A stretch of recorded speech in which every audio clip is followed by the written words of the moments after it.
So I've thought for a very long time about identity. What am I? Who am I?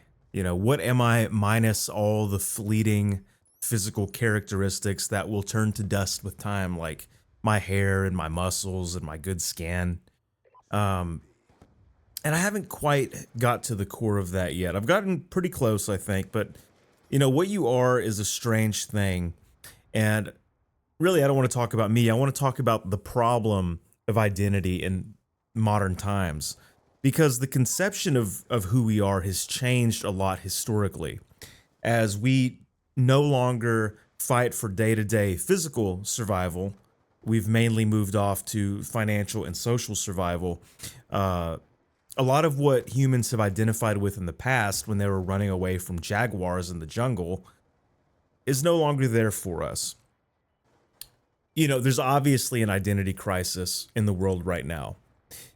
I guess I'll start with the fact that people really like identifying as stuff.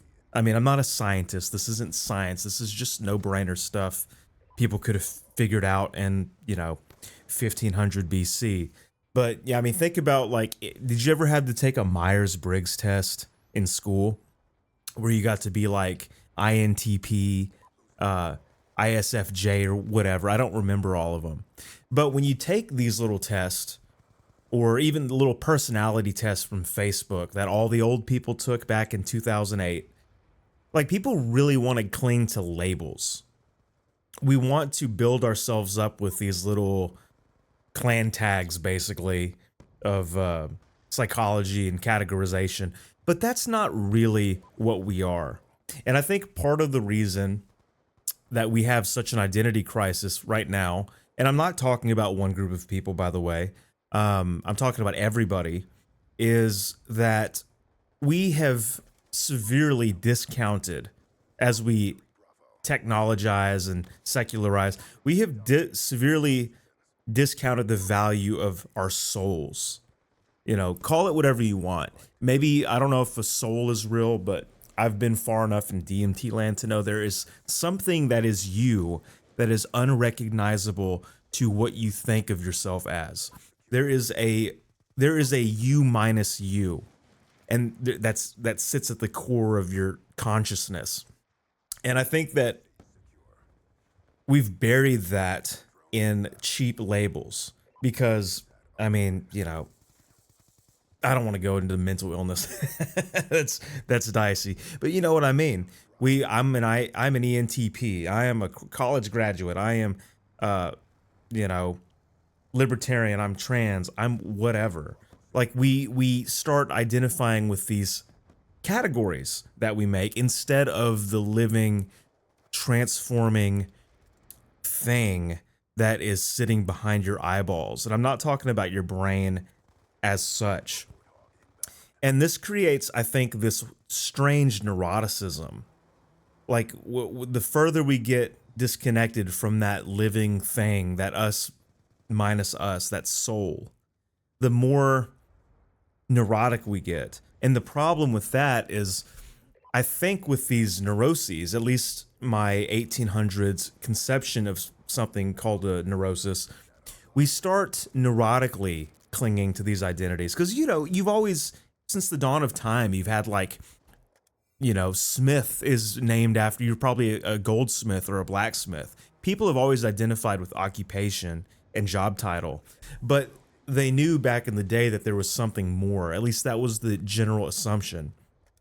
But now we've basically chopped our we've chopped our branches from the root, and we're a tree identifying as a leaf, and that's it's gonna drive everybody crazy, and it has driven everybody crazy. We've started identifying with these little characteristics. We've started identifying with our hair color or our favorite bands or our whatever political. Don't get me started on that. We've started identifying with our political affiliations, and that's all well and good. People have done that forever. But if you don't have a core you, a set of values, like you can probably conceptualize this as like a pyramid, right? And at the bottom of the pyramid is your soul. Above that is your values, your religion, perhaps. Then above that, you have nation, you have tribe. Above that, you have political party. Above that, you have job and occupation. Some of those might be reversed, but we've we're slowly pulling the biggest blocks out from under us, and it's leaving us, just completely disconnected, disembodied, almost you could call it. And we got to get back to the root, my friends. We got to get back to the root, my brothers. Because what happens whenever you lose the foundational aspects of what a human being is you get modern day. And for all the great things we have, like Ring doorbells and iPads and cars, that all pales in comparison to a solid sense of self, I'll say. And we got to get that back somehow. And how we get it back, I don't know. That's the hard part. Me, I did it with psychedelics, not gonna lie. But that is absolutely not a cure all. And that's not an answer for everybody.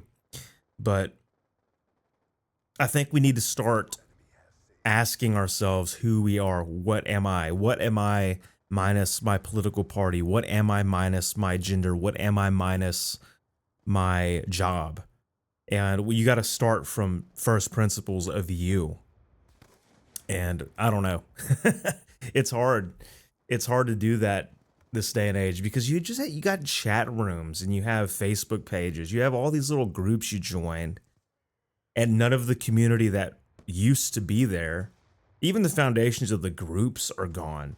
You used to have like Lions Club and Rotary Club and church and all these little things, Science Club, but you had like this underlying sense of real community. You had some real people. Like you never knew who you were gonna meet. Maybe you'd meet your future spouse. Maybe you'd meet your new best friend. You didn't know. But now you have labels and groups that are just, there is no fee to adopt these things. There is no sacrifice. There is no commitment to be an ENTP or to be an empath or to be part of the city Facebook group. There is none of the foundational aspects of humanity left in these places. That's why you have people just acting a fool in local, like homeowner association groups on Facebook, is because you can be in this group and then never meet your neighbors. And that's, who knows what that does to you over time. Makes you a freak probably. But yeah, we got to get back there and start from the basics. I can't tell you who you are. But I can tell you that you are more than a political party. I can tell you that you're more than what's between your legs. I can tell you that you are more than your job. That's a no-brainer. It almost, I get secondhand anxiety off of people that identify with with these things, because I know like how lacking their life has to be, how empty it is to reduce yourself to a political party is crazy. That's insane. And lots of people do it. Lots of people reduce themselves to a sports team. But you're a living thing, bro. Or girl, whatever. You are a living consciousness that moves through time and changes the world around you. And you're the best you can do is that you're a Steelers fan. You got to do better than that, man. You know, that's why people go crazy. That's like, you can go crazy from getting too deep, trust me. But I think it's much more you get much more widespread damage with what we've done to the concept of identity, which is reduce it to some cute little labels, reduce it to a habit you have. But like, you're a person, dude. You know, I think people forget they're people. You know, that's where you get that NPC meme. And I don't know. It's in like what these little categories, these little labels, these little groups we identify with, a lot of them are just pure toxic. Like I think there's a lot of people that I know through work and through even family that, like, I love these people. They're awesome. But as soon as they start as soon as you hit the corner of their brain that identifies with whatever they heard from whoever on Fox or CNN, they turn into a big fat retard. They become like staunchly one-sided. It's like, I mean, go talk to your boomer uncle. It's crazy work what cable news has done to the boomer brain. And I don't think anybody would agree that, especially like now, it's hard for people to see this in themselves, but if boomers are having political arguments with other boomers and acknowledge that the other boomer they're fighting with is retarded, like they should assume that they're much the same, you know, because all they did was watch a different channel for their whole life. So like a lot of the identification that we glean off of these easy, cheap labels, categories, TV shows is not good. It's not constructive. It's not reflective. It's not responsibility bearing. It's not, you know, it's not anything good.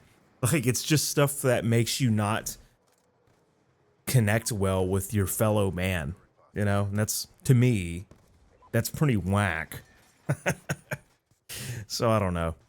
This is just me thinking about the problem of identity.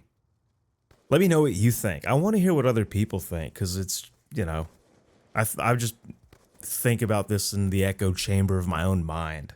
So I want to hear from other people. Do you think there's an identity? It's kind of a stupid question, but I'm biased. Do you think that there is an identity problem in modern life? And if you do, what do you think the solution is? How do people get back to the, how do people find their soul again, for lack of a better word? Call it what you want. Let me know in the comments. Take care. Talk to you in the next one. Bye-bye.